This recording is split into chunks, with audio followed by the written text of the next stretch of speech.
గాక. మన ప్రభువు ప్రియ రక్షకుడు యేసు ప్రభువు వారు మనలను మన కుటుంబాలను సంరక్షించి ఈ లెంట్లోని 3వ ఆదివారపు ఆరాధనలోనికి మనల్ని నడిపించి ఆయన స్తుతించి గణపరిచి ఆయన వాక్యాన్ని ధ్యానించే భాగ్యాన్ని మనకి ఇచ్చినందుకే మొదటిగా తండ్రి దేవుని కృతజ్ఞతాస్తుతులు చెల్లిస్తున్నాను. ఆయన ఆత్మతోనూ సత్యంతో ఆరాధించడం కూడవచ్చు. మీ అందరికీ ప్రోపెట్ వందనాలు. అందరికీ వందనాలు. దేవుడు మిమ్మల్ని మీ కుటుంబాలను మెండుగా దీవించి ఆశీర్వదించును గాక. ఆమేన్. ఈ దినంకే ఏర్పరచబడిన లేఖన భాగాలను మనం చదువుగా విన్నాం. పాత నిబంధన పాఠ్య భాగముగా సమూయేలు 2వ గ్రంథము 22వ అధ్యాయము 1 నుంచి 7 వరకు ఉన్న లేఖన భాగాన్ని, అలాగే పత్రిక పాఠ్య భాగముగా మరి భక్తుడు యోహాను రాసినటువంటి ప్రకటన గ్రంథము 2వ అధ్యాయం 1-7 వచనాలు, అలాగే సువార్త పాఠ్య భాగముగా యోహాను రాసిన సువార్త 8వ అధ్యాయం 42 నుంచి 51 వరకు ఉన్న లేఖన భాగాలను మనం చదివాం. ఈ లేఖన భాగాల నుంచి ఈరోజు మనం నేర్చుకోబోతున్న పాఠము దేవుని సంబంధి. దేవుని సంబంధి అనగా దేవునికి చెందిన వ్యక్తి. దేవునికి చెందిన వ్యక్తి లేదా దేవుని సంబంధి అని మనం అంటున్నాం. అంటే దేవునికి సంబంధం లేని వారు కూడా ఉన్నారని దాని అర్థం. అవునా? దేవునికి సంబంధం లేని వారు కూడా ఉన్నారని అని అర్థం. అయితే మనము విశ్వాసిగా దేవుని బిడ్డలుగా సంఘముగా దేవుడు ఎన్నుకున్న ఏర్పరచుకున్న జనాంగముగా మనము దేవుని సంబంధులుగా ఉండుట చాలా అవసరం. దేవుని సంబంధులుగా ఉండుట చాలా అవసరం. ఎందుకు అవసరము అని అంటే మనము దేవునితో ఉండకపోతే మనము అపవాది చేతికి దొరుకుతాం లేదా నాశనం వైపు వెళతాం. కాబట్టి దేవుని సంబంధిగా ఉండటానికి మనం ఏం చేయాలి అని దేవుని వాక్యం ఈరోజు మనకు నేర్పిస్తూ ఉంది.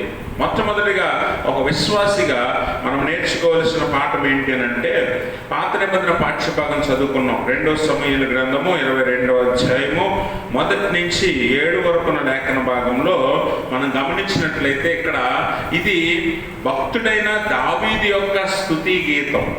దావీదు యొక్క స్తుతి గీతం.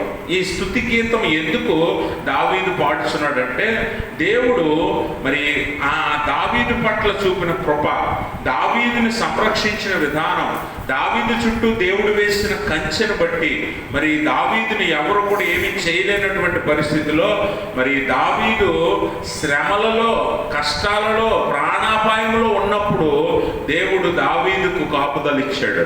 అందుకే మొదటి వచనంలోనే అంటాడు, యెహోవా తన్ను సౌలు చేతిలో నుండి తన శత్రువులందరి చేతిలో నుండి తప్పించిన దినమున దావీదు ఈ గీతవాక్యములను చెప్పి యెహోవాను స్తోత్రించెను. గమనించండి ప్రభునందు ప్రియమైన స్నేహితులారా, మన జీవితాల్లో మరి ఇటువంటి సందర్భాలు చాలా ఎదురవుతూ ఉంటాయి. దావీదుకి శత్రువులు చాలా అధికంగా ఉన్నారు. అన్నిటికంటే ప్రాముఖ్యంగా సౌలు, రాజైనటువంటి సౌలు కూడా దావీదుకు వ్యతిరేకంగా ఉన్నాడు. అంటే మీరు గమనించాలి, ఒక ప్రభుత్వమే మనకు వ్యతిరేకంగా మనల్ని పాడు చేయాలని, ప్రాణాలు తీయాలని ఎదురు చూస్తుంది. అంటే గమనించారా, ఒక ప్రభుత్వం, ఒక రాజ్యం దావీదుకు వ్యతిరేకంగా ఉంది. అంటే దావీదు జీవితం ఎంత శ్రమల్లో పడిందో చూడండి. దావీదు జీవితం అంతా ఒక యుద్ధం. దావీదు జీవితం అంతా ఒక యుద్ధమే.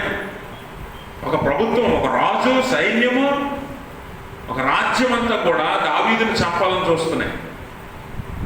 కానీ దావీదు యొక్క నమ్మిక, దావీదు యొక్క ఆశ్రయము, దావీదు యొక్క ఆధారము ఎవరో తెలుసా? ఇదిగో దేవుడు అన్న విషయాన్ని దావీదు లేఖనం ద్వారా మనకు తెలియజేస్తూ ఉన్నాడు. దావీదు భక్తుని యొక్క విశ్వాసం ఎంత గొప్పదో, దావీదు భక్తుని యొక్క నమ్మిక, దేవుని మీద ఆధారపడే ఆ స్థితి దావీదు మనకు నేర్పుతూ ఉన్నాడు.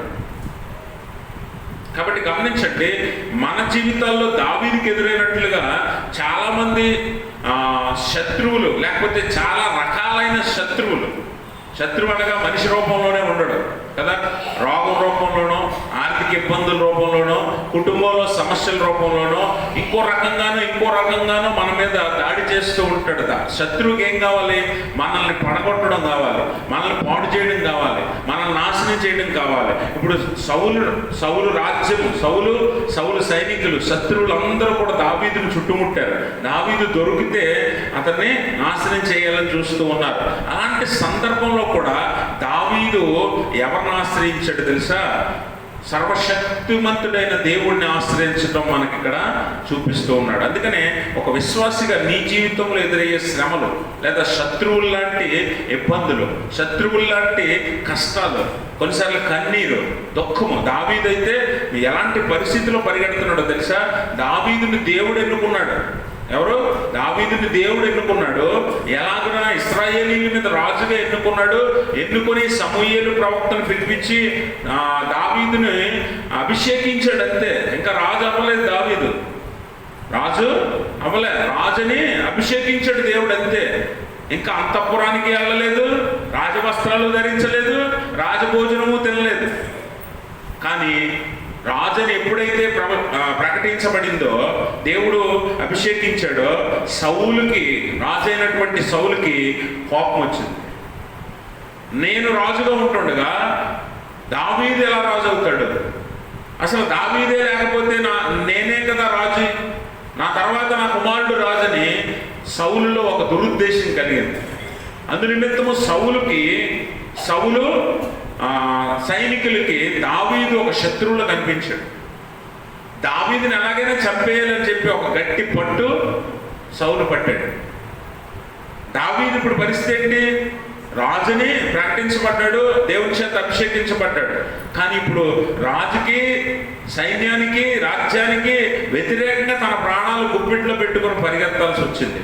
గుహల్లో, కొండల్లో, బండల్లో, ఎక్కడ పడితే అక్కడ దాక్కున్నాడు. ప్రాణాలు చేతిలో పట్టుకొని దాక్కున్నాడు. ఏం చేయాలో తెలియదు. చిన్న పిల్లవాడు దావీదు, యవ్వన కాలంలో ఉన్నాడు.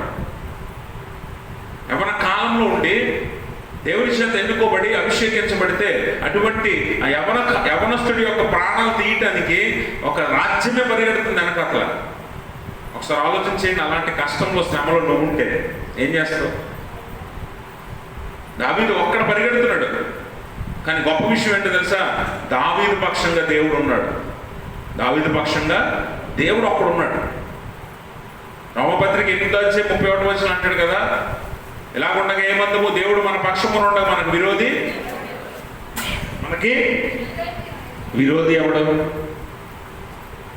కాబట్టి గమనించండి, దేవుడు మన పక్షంగా ఉంటే ఒక రాజ్యం, ఒక ప్రభుత్వం మనకు ఆపోజిట్గా ఉన్నా మనము భయపడవలసిన అవసరత లేదన్న విషయాన్ని ఈ లేఖనం ద్వారా దావీదు భక్తుడు మనకు నేర్పుతున్నాడు.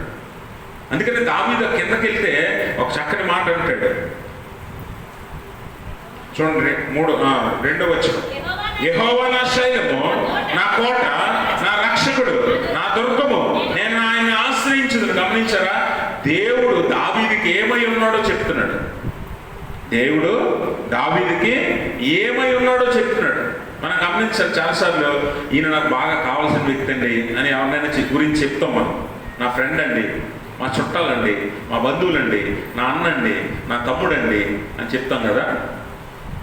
దావీదు దేవుడు గురించి మాట్లాడుతున్నాడు. దేవుడు ఎవరంటే దావీదుకి నా శైలము, నా కోట, నా రక్షకుడు, నా ఆశ్రయం, నా దుర్గము. అంటే దావీదు సంపూర్ణంగా దేవుడి మీద ఆధారపడ్డాడు అనే సత్యాన్ని మనకు చెప్తూ ఉన్నాడు దావీదు. మీరు శైలము అంటే, మీరు శైలము అని అంటే దాని అర్థం ఏంటంటే, శైలము అని అంటే బండ. ఏంటది? శైలము అని అంటే బండ. ఈ బండ దేనికి ఆధారం అంటే మనం ఆధారపడే బండ. ఒక విధంగా మర్మంగా చూస్తే ఈ లేఖనంలో కూడా యేసు ప్రభువు వారు మనకు కనిపిస్తూ ఉంటాడు. ఎందుకనంటే ఆ లేఖనంలో అపోస్తలుడైన పౌలు అంటాడు కదా, ఈ బండ క్రీస్తే. కాబట్టి మనం ఆధారపడే బండ, ఆ బండ వెనుక మనం దాక్కోవచ్చు, ఆ బండ మీద మనం ఆధారపడవచ్చు. అందుకని శైలము అంటాడు. ఆయనే నా శైలము. కోట, ఆయనే నా కోట. కోట అంటే ఏంటి? సంరక్షించే గోడ. ఒక ఇంటిని కాపాడటానికి ప్రహరీ కడతాం కదా, అలాగే మనల్ని కాపాడటానికి మన చుట్టూ గోడలా ఉంటాడు దేవుడు అని దావీదు ఉద్దేశం. అందుకనే ఆయనే నా కోట అంటాడు. రక్షకుడు, అలాగే ఆయనే నా రక్షకుడు. విమోచించేవాడు అంటే ప్రాణాలు పోతున్న పరిస్థితుల్లో నుంచి కూడా తప్పించేవాడు, రక్షించేవాడు. కాబట్టి దావీదు దేవుని మీద ఎంతగా ఆధారపడ్డాడో ఒకసారి మనము ఈ లేఖనంలో ఆలోచించవచ్చు. అందుకనే 18వ కీర్తన కూడా ఇదే. 18వ కీర్తనలో కూడా దావీదు ఇవే మాటలు మాట్లాడతాడు. ఇదే సందర్భంలో మాటలు అవి 18వ కీర్తనలో కూడా. నా కోట, నన్ను రక్షించువాడు, నా కేడము, నా ఉన్నత దుర్గము, నా ఆశ్రయ స్థానం. ఆశ్రయించే దేవుడు. గమనించాలి, దేవుడు ఆశ్రయముగా ఉన్నాడట దావీదుకి. మీరు ఎప్పుడైనా గమనించారా? నీకు కష్టం వచ్చినా, ఏడుపు వచ్చినా, బాధ వచ్చినా, దుఃఖం వచ్చినా, అవసరం వచ్చినా, అక్కర వచ్చినా, నీకు ఏదైనా కావాలనిపించినా ఎక్కడికి వెళ్తావు? ఎవరి దగ్గరికి వెళ్తావు? ఎవరి దగ్గరికి వెళ్తావు? భార్యలు అయితే భర్తల దగ్గరికి వెళ్తారా? ఏమండి, ఏం కావాలన్నా భర్తలను అడుగుతారా? మరి భర్తలు ఎవరిని అడుగుతారు? మిమ్మల్ని అడుగుతారా? అప్పుడు ఎలా ఉంటుంది తెలుసా? వాళ్ళు మిమ్మల్ని మీరు వాళ్ళని అడిగితే జోగి జోగి రాసుకుంటే ఏదో రాలినట్టు ఉంటుంది. ఎవరిని అడగాలి? మానవులకు కావలసినవి, అవసరమయ్యేవి ఇచ్చేవారు ఎవరు? దావీదు నేర్పుతున్నాడు మనకి. విశ్వాసిగా నువ్వు నేర్చుకోవాల్సిన పాఠం ఏంటంటే, నీ జీవితంలో ఏది అవసరమైనా దేవుణ్ణి ఆశ్రయించు. దేవుణ్ణి ఆశ్రయించు. దేవుడు నీకు సమస్తము సమకూర్చే దేవుడు, సమస్తము నీకు దయచేసే దేవుడు. దావీదు ఇప్పుడు ఆశ్రయమై ఉన్నాడు నాకు దేవుడు అని ఎందుకు అంటున్నాడంటే, దావీదు ఎలాంటి స్థితిలో ఉన్నా దేవుని మీద ఆధారపడటము నేర్చుకున్నాడు. కష్టమైన, బాధ అయినా, సంతోషమైన, ఆనందమైన, ఏ స్థితిలోనైనా దేవుడి మీద ఆధారపడకుండా లేడు దావీదు. అందుకే దావీదుని దేవుడు అంటాడు, నా హృదయానుసారుడు. దావీదు ఎవరు? నా హృదయానుసారుడు. నేనేమనుకుంటే అలాగా చేస్తాడు దావీదు అని దేవుడు దావీదుని గురించి సాక్ష్యం ఇస్తున్నాడు. కాబట్టి ఆశ్రయం అంటే ఈరోజు నీకు కూడా ఎలాంటి పరిస్థితులు ఎదురై ఉంటాయి. అనారోగ్యం వచ్చి ఉంటుంది, ఆరోగ్యం ఇబ్బంది వచ్చి ఉంటుంది కదా, ఇరుకు, లేకపోతే శ్రమ, కన్నీరు, బాధ, దుఃఖము, అలాంటి కన్నీరు లేకపోతే తట్టుకోలేని పరిస్థితులు చాలాసార్లు ఎదురై ఉంటాయి మనకి. అలాంటి పరిస్థితుల్లో నీ ఆశ్రయం ఎవరై ఉన్నారు? ఎవరి దగ్గరికి వెళ్ళావు ఓదార్పు కోసం? ఎవరి దగ్గరికి వెళ్ళావు నెమ్మది కోసం? ఎవరి దగ్గరికి వెళ్ళావు నీ బాధను తగ్గించుకోవడానికి? నీ ఆశ్రయం దేవుడైతే దేవుడు నిన్ను ఆదరించగలడు. నీ శ్రమల్లో కూడా నీకు తోడై ఉండగలడు. నీ కష్టాల్లో కూడా, ప్రాణాపాయ స్థితిలో కూడా నిన్ను లేవనెత్తగలడు అనే విషయాన్ని ఈ లేఖనం ద్వారా దేవుడు మనకి జ్ఞాపకం చేస్తున్నాడు. ఎందుకంటే ఏ రోజైనా నువ్వు దేవుణ్ణి పిలిచావా? దేవుణ్ణి ఆశ్రయించవా? దేవుణ్ణి ఆశ్రయించవా? నిజంగా నువ్వు ఆశ్రయించగలిగితే అయితే దేవుడు దావీదు భక్తుడి ద్వారా మనకు నేర్పుతున్న పాఠం ఏంటంటే, దావీదు వలె నువ్వు ప్రార్థన చేస్తే ఖచ్చితంగా దేవుడు నిన్ను నీ ప్రార్థన ఆలకిస్తాడు. దావీదు వలె నువ్వు ఆయన మీద ఆధారపడితే, దావీదు వలె ఆయనను ఆశ్రయిస్తే ఖచ్చితంగా నీకు సహాయం చేయకుండా ఉండడు దేవుడు. ఖచ్చితంగా నీకు సహాయం చేయకుండా ఉండడు దేవుడు. అంటే దావీదు అంతటి విశ్వాసం కావాలి, దావీదు అంతటి భక్తి కావాలి, దావీదు అంతటి విధేయత కావాలి, దావీదు అంతటి నమ్మిక కావాలి. దావీదు నమ్మిక చూడండి, చుట్టూ ఒక రాజ్యమే మూగింది, సైన్యమంతా ఆయన్ను చుట్టుముట్టింది. అలాంటి సందర్భంలో కూడా ప్రాణం పోతుంది అనే పరిస్థితుల్లో కూడా దేవుణ్ణి విడిచిపెట్టలేదు దావీదు. దేవుడిని విడిచిపెట్టలేదు. అంత విశ్వాసంతో, నమ్మకంతో దేవుడి మీద ఆధారపడ్డాడు. దేవుడైన ఆశ్రయం అనుకున్నాడు దావీదు. గమనించారా? అలాగే నువ్వు ఆశ్రయించగలిగితే, ఆయన మీద ఆధారపడగలిగితే నువ్వు ఖచ్చితంగా నీవు దేవుడి నీ ప్రార్థన దేవుడు వింటాడు. దావీదు భక్తుడు 23వ కీర్తనలో అంటాడు కదా, గాఢాంధకార లోయలో సంచరించినను ఏ అపాయములకు నేను భయపడను. ఎందుకు భయపడ్డట? ఎందుకంటే దేవుడి మీద అంత నమ్మిక, దేవుడి మీద అంత నమ్మిక. గాఢాంధకార లోయ అంటే ఇంగ్లీష్లో వ్యాలీ ఆఫ్ డెత్ అని ఉంటుంది, మరణలోయ అని మాట ఉంటుంది. మరణలోయ అంటే మరణం దగ్గరికి వెళ్ళిపోయినా కూడా నేనేం భయపడను, ఎందుకంటే నా దేవుడు నాకు తోడే ఉన్నాడు. ఆ నమ్మిక, ఆ విశ్వాసం నువ్వు నేర్చుకోవాలి.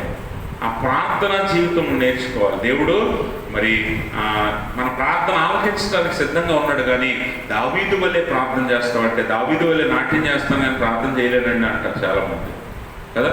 దావీదు వల్లే డ్యాన్స్ అయితే చేయగలను కానీ దావీదు వల్లే ప్రార్థన చేయలేనండి అంటారు. కానీ దావీదు వల్లే ప్రార్థన చేస్తే దేవుడు నీ ప్రార్థన ఖచ్చితంగా ఆలకిస్తాడు. ఏ శ్రమలోనైనా సరే, ఆఖరికి మరణాంధకార లోయలలో కూడా, ఆఖరికి ప్రాణాపాయ స్థితిలో కూడా, కష్టంలో కూడా, శ్రమలో కూడా, పడిపోయాను, ఇంకా దిగజారిపోయాను, నా జీవితం అయిపోయింది ఇక్కడతో అనిపించినప్పుడు కూడా నిన్ను లేవనెత్తి మళ్ళీ తీసుకొచ్చి ఉన్నతమైన స్థితిలో కూర్చోబెట్టగలరు దేవుడు. అయిపోయింది ఇంకా నా జీవితం అనిపించేటప్పుడు కూడా దేవుడిని చేయి పట్టుకొని లేవనెత్తాడు. దావీదుని అలాగే తీసుకొచ్చాడు. దావీదుని రాజుగా అభిషేకించాడు. దావీదు రాజు అయ్యాడు అనుకున్నారు అందరూ, కానీ సౌలు చేతిలో ప్రాణం పోతుందన్న పరిస్థితికి వచ్చేసింది ఆఖరికి. అయినా కూడా దేవుడి మీద నమ్మిక ఉంచాడు దావీదు, దేవుడి మీద ఆధారపడ్డాడు. అందుకే మళ్ళీ లేవనెత్తి తీసుకొచ్చి నిజంగా ఇశ్రాయేలు రాజ్యం మీద రాజుగా కూర్చోబెట్టాడు. ఏ స్థితి నుంచి ఏ స్థితికి తీసుకొచ్చాడో ఒకసారి ఆలోచన చేయండి. ఈరోజు మన జీవితాల్లో కూడా కొన్నిసార్లు ఒడిదుడుకులు వస్తాయి, పడిపోయే పరిస్థితి వస్తుంది, ఇంక చివరికి వచ్చేసాం అనిపిస్తుంది, అయిపోయిందేమో మన జీవితం అనిపిస్తుంది, ఇంకా ఏమాత్రం ఆశ ఉండదు, నిరీక్షణ ఉండదు. అలాంటి సందర్భంలో ఈ దేవుడు ఒక్కడే నిన్ను మళ్ళీ మొదటి నుంచి తీసుకురాగలడు, లేవనెత్తగలడు, పైకెత్తగలడు, హెచ్చించగలడు. అందుకే దావీదులాగా ప్రార్థన చేయడం నేర్చుకో, దేవుని మీద ఆధారపడడం నేర్చుకో. దేవుడే నీ ఆశ్రయం అని నమ్ము, విశ్వసించు. ఎట్టి పరిస్థితుల్లో కూడా ఆయన నిన్ను విడివడు. మనుషులు వదిలేసి పారిపోతారేమో, దావీదు స్నేహితులందరూ పారిపోయి ఉంటారు కదా. ప్రాణం పోతుందంటే ఎవడుంటాడు? ఏమండి, నీతో ఉంటే ఉన్నవాడి ప్రాణం కూడా పోతుందంటే నీతో ఎవడైనా ఉంటాడా? ఎవడు ఉండడు. ఎంత ఇప్పుడు నీకు స్నేహితులని, బంధువులని, రక్త సంబంధులని, అన్నదమ్ములని, అక్క చెల్లెలని నీ చుట్టూ నిన్ను పట్టుకొని ఉన్నారే, ఒకవేళ నీతో ఉంటే వారి ప్రాణం కూడా నష్టమే, వారి ప్రాణం కూడా పోతుందని ఒకవేళ తెలిస్తే నిమిషం కూడా నీతో ఉండరు. కానీ దేవుడు నీతో ఉండేవాడు. దేవుడు శ్రమలలో కూడా, గాఢాంధకార లోయలలో కూడా, ఎట్టి పరిస్థితుల్లో కూడా నిన్ను విడిచిపెట్టడు. నీ చేయి పట్టుకొని నడుస్తాడు. అందుకనే దావీదు భక్తుడు మరి చాలాసార్లు దేవుడిని స్తుతించడం, గణపరచడం మన కీర్తనలో మనము చూస్తాం. ఎందుకంటే 4వ కీర్తనలో కూడా దావీదు భక్తుడు దేవుణ్ణి గణపరుస్తూ ఉన్నాడు. దేవుడు ఎంత గొప్పవాడో ఆ కీర్తనలో దావీదు భక్తుడు మరి పాడుతూ దేవుణ్ణి గణపరిచినట్లుగా మనం చూస్తాం. చూడండి, 4వ కీర్తనలో కూడా ప్రారంభంలోనే, నా నీతికి ఆధారమగు దేవా, నేను మొరపెట్టినప్పుడు నా ఉత్తరమిమ్ము, ఇరుకులో నాకు విశాలత కలుగజేసిన వాడు నీవే, నాకు కరుణించి నా ప్రార్థన ఆలకించుము. గమనించారా? దేవుడు నా ప్రార్థన ఆలకించాలి అని దేవుడిని ప్రార్థిస్తున్నాడు. అందుకే దావీదు ప్రార్థనకు దేవుడు సమాధానము ఇచ్చాడు. ఈరోజు విశ్వాసిగా దావీదు వంటి నమ్మకాన్ని, విశ్వాసాన్ని, ప్రార్థన జీవితంలో కలిగి ఉన్నవా? దేవునితో సహవాసం నీకుందా? ఒంటరిగా ఉన్నా, ప్రాణాపాయ స్థితిలో, ప్రమాదంలో, ఎలాంటి పరిస్థితిలో ఉన్నా దేవుని సహవాసం వేడక నీవు దేవునితో సహవాసం చేస్తే, అంటే కొంతమంది ఏదైనా పని ఉంటే దేవుడిని మర్చిపోతుంటాం మనం కదా. ఏదైనా ఇంపార్టెంట్ పని ఉండి, లేకపోతే బిజీ పని ఉండి, టైం లేని పరిస్థితుల్లో దేవుడిని పక్కన పెడుతుంటాం మనం. దావీదు అలా కాదు. మీరు ఎప్పుడైనా గమనించారా? దావీదు ఎవరు? ఒక గొర్రెల కాపరిగా ఉన్నప్పుడు దావీదు ఎలా ఉన్నాడో, రాజైనప్పుడు కూడా అలాగే ఉన్నాడు. రాజైనప్పుడు కూడా ముమ్మారు ప్రార్థన చేశాడు దావీదు. అది గుర్తుపెట్టుకోండి. దావీదు రాజైనప్పుడు కూడా ముమ్మారు ప్రార్థన చేశాడు. మరి మనము నిజంగా దావీదులాగా మనల్ని రాజుని చేస్తే దేవుడు, మనం ఏం చేస్తాం చెప్పండి? చిన్న ఉద్యోగం ఇస్తేనే ఇక అసలు ఖాళీ లేదండి, ఆదివారం కూడా డ్యూటీలు వేసేస్తున్నారండి. అండి, చిన్నదే కొంచెం ఇలా పైకి ఎత్తితే నువ్వు నిలబడవు, గాల్లో నిలబడుతున్నావు, నేల మీద ఉండవు. మరి నిన్ను రాజుని చేస్తే నువ్వు ఉంటావు అసలు? దావీదు తన స్థాయి మరవలేదు, మూలం మరవలేదు. ఎక్కడ ఉండేవాడు? నేను ఆ గొర్రెల దొడ్లో ఉండేవాడు, ఆ ఎడారిలో మందతో తిరిగేవాడు. మనుషులే కనిపించేవారు కాదు నాకు. ఎప్పుడో ఒక రోజు 2 రోజులు పడుతుంది మనిషిని చూడాలంటే, తెలుసా? ఎడారిలో మందను మేపుతూ. అలాంటి నన్ను తీసుకొచ్చి ఇశ్రాయేలు జనాంగం అంతటి మీద రాజుని చేసావు కదా. ఒకే ఒక బట్ట, గొర్రెల కాపులకి రోజుకు డ్రెస్ ఉంటుందా అండి? మళ్ళా రోజు స్నానం చేసి రోజుకు ఒక ఇస్త్రీ బట్టలు వేసుకొని జత వేసుకొని తిరగడానికి గొర్రెల కాపులు మళ్ళా మనుషుల మధ్య ఉంటారా? ఆ గల్ఫ్ దేశాల్లో మనం చూస్తే గొర్రెల కాపుర్లు ఎలా ఉంటారు? ఒంటెల కాపుర్లు, గొర్రెల కాపుర్లు ఎడారులో ఎండకు మగ్గిపోతూ ఉంటారు తెలుసా. ఒకే ఒక బట్ట ఒంటి మీద కప్పుకుంటారు. ఎప్పటికో 10 రోజులకో 20 రోజులకో మనుషులు చూస్తారు.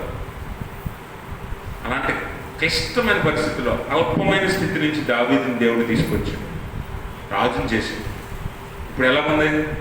రోజు ప్రశస్త వస్త్రాలు, రోజు రాజభోజనం, రాజమర్యాద, సేవకులు, అవసరమైనంత కాళ్ళ దగ్గరికి వచ్చేంత దేవుడిచ్చాడు. అప్పుడైనా మానేడా ప్రార్థన? అప్పుడు కూడా దేవునికి ముమ్మారు ప్రార్థన చేశాడు దావీదు. మరి నువ్వెలా ఉన్నావు? ఒకసారి నీ ఆత్మీయ జీవితాన్ని పరిశీలన చేసుకో. పరీక్ష చేసుకో. నేను దేవుడికి నిజంగా నమ్మకంగా విధేయతగా ఉన్నానా? ఇంతకాలం దేవుడు నీకు మేలు చేశాడు కదా, ఈ రోజుకి నీకు కట్టుకోవడానికి బట్టలు, ఉండడానికి ఇల్లు, తినడానికి తిండి, ఏ లోటు లేకుండా ఉంది కదా. ఏ రోజైనా సరే, దీనికి కృతజ్ఞతగా దేవునికి నువ్వు గట్టిగా ప్రార్థన ఎప్పుడైనా చేసావా? ఎప్పుడు ఏ సమయం వచ్చినా కూడా నేను దేవుడిని విడవను అనే ఒక తీర్మానం ఎప్పుడైనా తీసుకున్నావా? దీనికి నువ్వు ఎంత కృతజ్ఞతగా ఉండాలి. దావీదు భక్తుడు అదే నేర్పుతాడు మనకి. కష్టమైన, సంతోషమైన, శ్రమైన, బాధ అయినా, ఏదైనా సరే మన జీవితంలో దేవుడిని మాత్రం విడవకూడదు అనేది మనకు నేర్పుతాడు. రెండవది, పత్రిక పాఠ్య భాగంలో మనం చూస్తే ఎఫెసీ పత్రిక ప్రకటన గ్రంథము 2వ అధ్యాయము 1 నుంచి 7 వచనాలను మనం చూస్తే, ఈ ప్రకటన గ్రంథం రాసిన భక్తుడు ఎవరు? యోహాను భక్తుడు, యేసు ప్రభువారి ప్రియమైన శిష్యుడు. యేసు ప్రభువారిని అత్యంత దగ్గరగా చూసి ఆయన రొమ్మున అనుకున్నా అంటారు యోహాన్ని. ఎందుకంటే 12 మందిలో చాలా చిన్నోడు, యవనస్తుడు, అందరికంటే చిన్నోడు. వాస్తవానికి ఇంట్లో అందరికంటే చిన్నోళ్ళు ఎలా చూసుకుంటారు? కొంచెం గారాభంగా, ముద్దుగా చూస్తారు. అందుకే యేసు ప్రభువారు రొమ్మున అనుకున్న యోహాను అంటారు. యోహాను అంటే ఆయనకి దగ్గరగా ఉండేవాడు ఎప్పుడు కూడా, అందరికంటే చిన్నోడు కాబట్టి. మిగిలిన వారికి యేసు ప్రభువారు ఇతరత్ర పరిచర్య పనులు అప్పగించినా యోహాను ఎప్పుడు యేసు ప్రభువారిని అడ్డు పెట్టుకుని ఉండేవాడు. అలాంటి యోహాను అపోస్తులు యేసు ప్రభువారు మరణించిన తర్వాత పరిచర్య భారం మీద వేసుకొని అపోస్తులుడు ఒక్కొక్క ప్రాంతానికి వెళ్ళి బలమైన పరిచర్య చేశారు. అలాగే మన భారతదేశానికి వచ్చిన తోమా గారిని కూడా మనం చూస్తాం. ఆయన్ని హతసాక్షి చేశారు, బళ్ళేలతో పొడి చంపారు. అలాగే పేతురుని తలకిందులుగా సిలువేసేశారు. అలా అనేక మంది అపోస్తులను అందరినీ చంపేస్తే యోహాను భక్తుడు యెరూషలేములోనే ఉన్నాడు. రోమా సైన్యం, డొమిషియన్ చక్రవర్తి అప్పుడు పరిపాలన, యోహాను కూడా చంపేయాలని చెప్పి యోహాను ఆహారంలో విషం పెట్టేస్తారు. యోహానికి విషం పెడితే విషం తిన్నా దేవుడి మహాకృపను బట్టి యోహాను బతుకుతాడు, చనిపోతే ఈ యోహాన్ని ఇలా కాదని చెప్పి పద్మాసు దీపంలో వేసేస్తారు. చెరసాలలో పద్మాసు దీపంలోనికి తీసుకెళ్ళి వదిలేస్తారు. ఆ దీపంలో ఉన్నప్పుడు దేవుడిచ్చిన దర్శన రీతిగా తెలియచేసిన మాటలనే ప్రకటన గ్రంథంగా రాశాడు యోహాను. అయితే కొంతమంది బైబిల్ పండితులు ఏమంటారంటే, డొమిషియన్ చక్రవర్తి చనిపోయిన తర్వాత పద్మాసు దీపంలో నుంచి బయటకు వచ్చి యేసు ప్రభువారి తల్లి అయిన మరియ ఉన్నారు కదా, ఆ తల్లి అయిన మరియతో ఎఫెసు పట్టణంలో నివసించినట్లుగా కొంతమంది పండితులు తెలియజేస్తారు. ఇక్కడ చాలా జాగ్రత్తగా గమనించాలి మీరు. పద్మాసు దీపంలో ఉన్న యోహాను భక్తుడు డొమిషియన్ చక్రవర్తి చనిపోయాక పద్మాసు దీపం నుంచి బయటకు వచ్చేసి యేసు ప్రభువారి తల్లి అయిన మరియతో ఎఫెసు పట్టణంలో చనిపోయేదాకా నివసించినట్లుగా కొంతమంది పండితులు చెప్తారు. ఇక్కడ మీరు గమనిస్తే యేసు ప్రభువారు శిలువ మీద పలుకుతూ యోహాను చూపించి, ఇదిగో నీ తల్లి, ఇదిగో నీ కుమారుడు అని చెప్తాడు కదా, ఆ మాటను నెరవేరుస్తున్నాడు యోహాను. అలాగే తల్లిని తీసుకుని ఎక్కడ ఉన్నాడట? ఎఫెసు పట్టణంలో నివసించాడు. ఇప్పుడు మీరు గమనిస్తే ప్రకటన గ్రంథం 2వ అధ్యాయం 1 నుంచి 7 వచనాలు ఏ సంఘం గురించి మాట్లాడుతున్నాయి? ఇప్పుడు యోహాను ఎక్కడ నివసించాడు? ఎఫెసులోనే. మరి అపోస్తలుడైన పౌలు కూడా ఎఫెసు పట్టణంలో 3 సంవత్సరాలు పరిచర్య చేశాడు. ఎన్ని సంవత్సరాలు? 3 సంవత్సరాలు పరిచర్య చేశాడు. ఎఫెసు సంఘం గురించి యోహాను భక్తుడు, అపోస్తలుడైన పౌలు ఇద్దరు కూడా సాక్ష్యం ఇస్తున్నారు. యోహాను భక్తుడైతే దేవుడిచ్చిన దర్శనం రీతిగా ఎఫెసు సంఘం గురించి దేవుని మాటలు తెలియజేస్తున్నాడు మనకి. అపోస్తలుడైన పౌలేమో ఎఫెసీ పత్రికలో తెలియజేస్తాడు. ఎఫెసీ పత్రిక ఎవరు రాశారు? అపోస్తలుడైన పౌలే కదా. ఎఫెసీ సంఘం గురించి పౌలు అక్కడ పత్రికలో చెప్తాడు. ఇక్కడేమో ఈ ప్రకటన గ్రంథంలో యేసు ప్రభు వారి మాటలు యోహాను చెప్తాడు. అయితే ఎఫెసులో ఉన్న సంఘపు దూతకు ఎలాగో రాయము అంటున్నాడు. ఎలాగా చదవండి. 7 నక్షత్రము తన కుడి చేత పట్టుకొని 7 దీపస్తంభముల మధ్య సంచరించువాడు చెప్పు సంగతులు ఏమనగా, నీ క్రియలను, నీ కష్టమును, నీ సహనమును నేను ఎరుగుదును. నీవు దుష్టులను సహింపలేవనియు, అపోస్తలులు కాకయే తాము అపోస్తలమని చెప్పుకుని వారిని పరీక్షించి వారు అబద్ధికులను నీవు కనుగొంటివనియు, నీవు సహనము కలిగి నా నామము నిమిత్తము భారము భరించి అలయలేదని నేను ఎరుగుదును. గమనించండి, ఇక్కడ ఎఫెసీ సంఘ స్థితిని గురించి దేవుడు యోహాను భక్తుడి ద్వారా మాట్లాడుతున్నాడు. అయితే ఈ ఎఫెసీ పట్టణం పరిస్థితి ఏంటనేది మనకు తెలియాలి. ముందు ఎఫెసీ పట్టణం అనేది ఒక ఓడరేవు కలిగిన పట్టణం, ఒక వ్యాపార కేంద్రం. ఈ ఎఫెసీ పట్టణంలో ఆనాటి అంటే old wonders of the world అంటే పాత ప్రపంచ వింతల్లో ఒకటైన అర్తిమీదేవి ఆలయం ఎఫెసీ పట్టణంలో ఉంది. ఎక్కడుంది? అర్తిమీదేవి ఆలయం. అంటే అర్తిమీదేవి ఆలయంలో ఎవరు ఉంటారంటే దేవదాసీలు ఉంటారు. తెలుసా దేవదాసీలు అంటే ఎవరనంటే దేవుణ్ణి వివాహం చేసుకుని దేవుని భార్యలుగా అందులో నివసిస్తారు. వారితో కొంతమంది పురుషులు అంటే వ్యాపారం చేయడానికి వచ్చిన వారు, అక్కడ తిరిగే పురుషులు వారితో వ్యభిచరిస్తారు. ఇది అక్కడ జరిగేది. అర్థమైందా? అర్తిమీదేవి ఆలయం. అయితే చాలా మంది పండితులు తెలియజేసేది ఏంటంటే ఆ కాలంలో ఈ అర్తిమీదేవి ఆలయంలో ఇంచుమించు 10,000 మంది దేవదాసీలు ఉండేవారంట. 10,000 మంది దేవదాసీలు అంటే అక్కడ పూర్తిగా జరిగేది వ్యభిచారమే. అంటే ఎంత భయంకరంగా పాపంలో ఉందో ఆ పట్టణం మనం గమనించాలి. ఎఫెసీ పట్టణం. అలాంటి పట్టణంలో దేవుడు ఏర్పరిచిన ఎఫెసీ సంఘం ఉంది. ఎఫెసీలో ఉన్న సంఘంకు రాయమన్నాడు ఈ మాటలు. కాబట్టి గమనించండి, ఈ ఎఫెసీలో ఉన్న సంఘంలోనే మరి యోహాను భక్తుడు, తల్లి అయిన మరియ నివసించారు. అలాగే అపోస్తలుడైన పౌలు కూడా ఇక్కడ 3 సంవత్సరాలు పరిచయం చేశాడు. ఎఫెసీ సంఘాన్ని నిలబెట్టడానికి 3 సంవత్సరాలు పరిచయం చేశాడు. ఎవరెవరితో చేశాడు? అపోస్తలుడైన పౌలు, అకుల, ప్రిసిల్ల, అపోల్లో, తిమోతి ఈ 4గురితోనూ ఎఫెసీ పట్టణంలో 3 సంవత్సరాలు పరిచయం చేశాడు. మన తర్వాత చరిత్రలో చూస్తే, సంఘ చరిత్ర పుస్తకాలు చదివితే తర్వాత కాలంలో తిమోతి ఎఫెసీ సంఘానికి మొదటి బిషప్. తిమోతి ఎఫెసీ సంఘానికి మొదటి బిషప్గా పనిచేశాడు. తిమోతి అంటే ఆ సంఘమును దేవుడు పౌలు ద్వారా అపోల్లో, అలాగే తిమోతి, అలాగే అకుల, ప్రిసిల్ల వంటి సేవకుల ద్వారా నిలవబెట్టాడు, కట్టాడు సంఘాన్ని. అలాంటి సంఘము ఎలాగుండేదంట మొదట్లో? చూడండి ఒకసారి మనం ఆలోచన చేస్తే, సంఘమట మొట్టమొదట దేవుని కొరకు ప్రయాసపడేదట. దేవుని కొరకు ఎంతో ప్రయాసపడి పనిచేసేదట సంఘం ఎంతో. అందుకని ప్రారంభ వచనంలో అంటాడు, 2వ వచనంలో, నీ క్రియలను, నీ కష్టమును, నీ సహమును నేను ఎరుగుదును. ఎంత కష్టపడ్డావో, ఎంత ప్రయాసపడ్డావో, ఎంత శ్రమ పడ్డావో నాకు తెలుసు. సంఘముగా మీరు నిలబడడానికి ఎంతో ప్రయాసపడ్డారు. మీ పరిచర్య గొప్పది. అయితే ఇప్పుడు పరిస్థితి ఏంటి అని అంటే, చల్లారిపోయిన పరిచర్య, చల్లారిపోయిన విశ్వాసం, చల్లారిపోయిన ప్రేమ. ఇలా ఉంది నీ సంగతి. సంఘము పరిచర్య లేదు, సంఘంలో ప్రేమ లేదు, సంఘంలో విశ్వాసం లేదు. అందుకే ఎఫెసీ సంఘానికి రాయమని దేవుడు ఈ మాటలు తెలియజేశాడు యోహాను భక్తుడికి. ఈ ఎఫెసీలో ఉన్న సంఘము పడిపోతుంది, జారిపోతూ ఉంది, దిగజారిపోతూ ఉంది, దేవుడి చేతిలో నుండి దూరం అయిపోతూ ఉంది. అందుకే ఎందుకు దూరం అయిపోతుందట? ఆ సంఘము మునుపు చేసిన పరిచర్య ఇప్పుడు చేయట్లేదు. ఆ సంఘం మునుపు కలిగి ఉన్న ప్రేమ ఇప్పుడు కలిగి లేదు. ఆ సంఘం మునుపున్న విశ్వాసం ఇప్పుడు లేదు. వీటిని బట్టే ఆ సంఘం పడిపోతుంది. అందుకనే అక్కడ దేవుడు హెచ్చరిస్తున్నాడు. ఏమనంటే, మీరు గమనించండి, దేవుని పనిలో మనం ఎంత ప్రయాసపడ్డాం. అపోస్తలుడైన పౌలు ఎంత ప్రయాసపడ్డాడు ఈ సంఘం కొరకు. 1 కొరింథీ పత్రిక 15వ అధ్యాయం 10వ వచనంలో అక్కడ మనం చూసినట్లయితే పౌలు ఎంత ప్రయాసపడ్డాడో, ఎంత శ్రమ పడ్డాడో ఇక్కడ మాట్లాడతాడు. అయినను నేనేమై ఉన్నాను, అది దేవుని కృప వలనే అయి ఉన్నాను. మరియు నాకు అనుగ్రహింపబడిన ఆయన కృప నిష్ఫలం కాలేదు కానీ వారందరికంటే నేను ఎక్కువగా ప్రయాసపడితే చాలండి. అందరికంటే అంటే అపోస్తులు అందరికంటే నేను ఎక్కువ ప్రయాసపడ్డాను. దేనికి?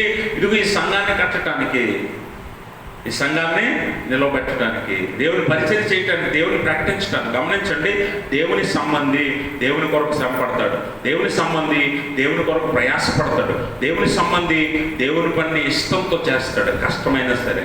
ఈరోజు ఒకప్పుడు పరిచయం చేసిన ఈ సంఘం, ఎఫెసీ సంఘము, ఒకప్పుడు దేవుణ్ణి ప్రేమించిన ఈ సంఘము, ఒకప్పుడు విశ్వాసంలో బలంగా ఉన్న ఈ సంఘము ఇప్పుడు ఏమైంది? అందులో నుంచి చల్లారిపోయిన స్థితిలో వచ్చింది. అందుకని దేవుడు ఆ సంఘాన్ని హెచ్చరిస్తున్నాడు. దేవుని సంబంధులు దేవుని కొరకు ప్రయాసపడతారు, దేవుని ప్రేమిస్తారు, దేవుని యందు విశ్వాసం ఉంచుతారు. దావీదు భక్తుడు దేవుని సంబంధి కాబట్టి దేవుని ప్రేమించాడు, దేవుని మీద ఆధారపడ్డాడు, దేవుని విశ్వసించాడు, అలాగే దేవుని కొరకు ప్రయాసపడ్డాడు. మరి రాజుగా నిలబెట్టిన తర్వాత దావీదు చేసిన పని ఏంటంటే దేవుని కొరకు, మరి దేవుని ప్రజలు జనాంగం అందరినీ కూడా పరిపాలించాడు, దేవుని వైపు నడిపించాడు దావీదు. కాబట్టి ఆ ప్రేమ, ఆ విశ్వాసం, ఆ పరిచర్య ఈరోజు నీ దగ్గర లేవని ఎఫెసీ సంఘాన్ని దేవుడు హెచ్చరిస్తూ ఉన్నాడు. కాబట్టి అందుకని మీరు ఒకప్పుడు ఎలా ఉండేవారట? ఒకప్పుడు చూడండి, నీవు దుష్టులను సహింపలేవనియు అపోస్తులు కాకయే తాము అపోస్తులమని చెప్పుకుని వారిని పరీక్షించి వారి అబద్ధికులని నీవు కనుగొంటివని. అంటే చూడండి, ఒకప్పుడు సంఘంలో ఎలా ఉండేవారంటే మీరు ఏది దేవుని ఆత్మ, ఏది కాదో మీరు గ్రహించగలిగేవారు. ఎవడు అపోస్తులుడో, ఎవడు అపోస్తులుడు కాదో, ఎవడు సేవకుడు కాదో, ఎవడు మాస్టర్ కాదో మీరు గుర్తించగలిగేవారు. ఇప్పుడు గుర్తించలేకపోతున్నారు. ఎవడైనా మీకు ఒకటే అన్నట్టుగా ఉంది ఇప్పుడు. అని ఎందుకు లేదు? మీ దగ్గర దేవుని ఆత్మ లేదు, ఆ దేవుని నడిపింపు లేదు, ఆ ప్రేమ లేదు, ఆ ప్రయాస లేదు. అందుకనే మొదటి యోహాను పత్రిక 4వ అధ్యాయము 1వ వచనం నుంచి అంటాడు యోహాను భక్తుడు, ప్రియులారా అనేకులైన అబద్ధ ప్రవక్తలు లోకంలోనికి బయలు వెళ్ళి ఉన్నారు కనుక ప్రతి ఆత్మను నమ్మక ఆయా ఆత్మలు దేవుని సంబంధమైనవో కావో పరీక్షించుడి. గమనించారా? ప్రతి ఆత్మను నమ్మొద్దు, ప్రతి మాటలు నమ్మొద్దు, ప్రతి ఒక్కరిని నమ్మొద్దు. సేవకులమని చెప్పి ప్రతి ఒక్కడు సేవకుడు కాకపోవచ్చు. వాడిని నిన్న కూడా మనం గమనించాం, హెచ్చరిక కదా. నిన్న కూడా హెచ్చరిక అనే అంశాన్ని శిలువ ధ్యానాల్లో హెచ్చరిక అనే అంశాన్ని మనం ధ్యానించాం. అందులో కూడా మనల్ని మోసపరిచేవారు ఎవరట? అబద్ధ బోధకులు. మనల్ని మోసపరిచేవారు అబద్ధ బోధకులు. వీరు వారి స్వలాభం కోసం వారేదో నమ్మింది చెప్పి మనల్ని మోసం చేసి విశ్వాసం నుంచి మనల్ని తప్పిస్తారు. మీరు అలాంటి వారిని సహించలేదు సంఘముగా. ఎఫ్సి సంఘం గొప్పతనాన్ని ముందు చెప్తున్నాడు. గొప్పతనం ఏంటంటే మీరు నా కోసం ఎంతో ప్రయాసపడ్డారు. మీరు అబద్ధ బోధకుల్ని, అబద్ధ అపోస్తుల్ని ఎవరిని సహించలేదు. ఎంత పరిచర్య చేశారు, ఎంత ప్రేమ విశ్వాసం కలిగి మీరు జీవించారు. గమనించండి, అబద్ధ బోధకులు అనేవారు, లేకపోతే అబద్ధ అపోస్తులు అనేవారు, లేదా అబద్ధ విశ్వాసులు అనేవారు, వారు గొర్రె చర్మం కప్పుకొని తోడేళ్ళు వంటి వారు మనల్ని కనికరింపరు, వారు మనల్ని పాడు చేసి చూస్తారు. ఈరోజు సంఘం పాడైపోవటానికి ఎక్కడి నుంచి? బయట నుంచి ఎవరైనా వచ్చారా? దేవుని వాక్యంలో మనం గమనించినట్లయితే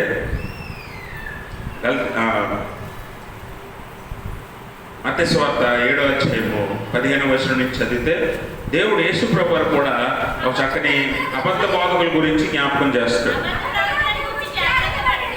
అబద్ధ బోధకుల గురించి జాగ్రత్త పడుడి, వారు గొర్రె చర్మం వేసుకుని మీ అద్దకు వత్తురు, కానీ లోపల వారు క్రూరమైన తోడేళ్ళు. వీళ్ళు ఎక్కడి నుంచి వస్తారట? అపోస్తలుడైన పౌలే ఎఫెసీ సంఘ పెద్దలను పిలిపించి మరీ చెప్తాడు. సంఘ పెద్దలను పిలిపించి ఎఫెసీ సంఘ పెద్దలు రమ్మని ఎఫెసీ సంఘ పెద్దలతో అంటాడు. అపోస్తల కార్యాల గ్రంథం 20వ అధ్యాయము 29వ వచనం ఒకసారి చదువుతాం.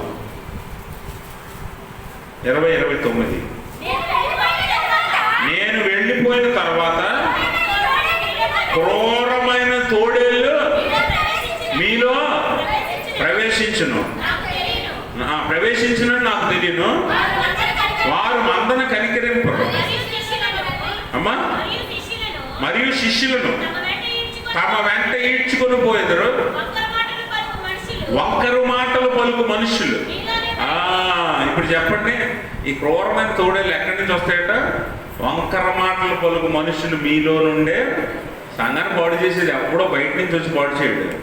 ఈరోజు సంఘాలు 2 గ్రూపులు అయ్యాయన్నా, సంఘాలు విభజించి 2-3 సంఘాలుగా మారిపోతున్నాయన్నా, ఒక సంఘం 4 సంఘాలుగా మారిందన్నా, సంఘంలో విభేదాలు, గొడవలు, కలహాలు ఇవన్నీ వచ్చాయంటే ఎక్కడి నుంచి వచ్చారట వాళ్ళు? బయట నుంచి ఎవడో వచ్చి గొడవ పెట్టారు, అవునా? ఎక్కడి నుంచి వచ్చాయి? మీరు ఎప్పుడైనా గమనించండి, సంఘములో నుంచే ఇటువంటి మనస్తత్వాలు పుడతాయట. అందుకని ఒక్కర మాటలు మాట్లాడేవారు మీలో నుండే బయలు వెళ్ళును. వారి వల్ల ఈరోజు సంఘం పాడవుతుందేమో, అలాంటి వారి వల్లే సంఘం చీలిపోతుందేమో, అలాంటి వారి వల్లే విశ్వాసం చల్లారిపోతుందేమో, అలాంటి వారి వల్లే ప్రేమ పోయిందేమో. అది మీరు పరీక్షించాలి, అది మీరు తెలుసుకోవాలి, అది మీరు తెలుసుకోవాలి.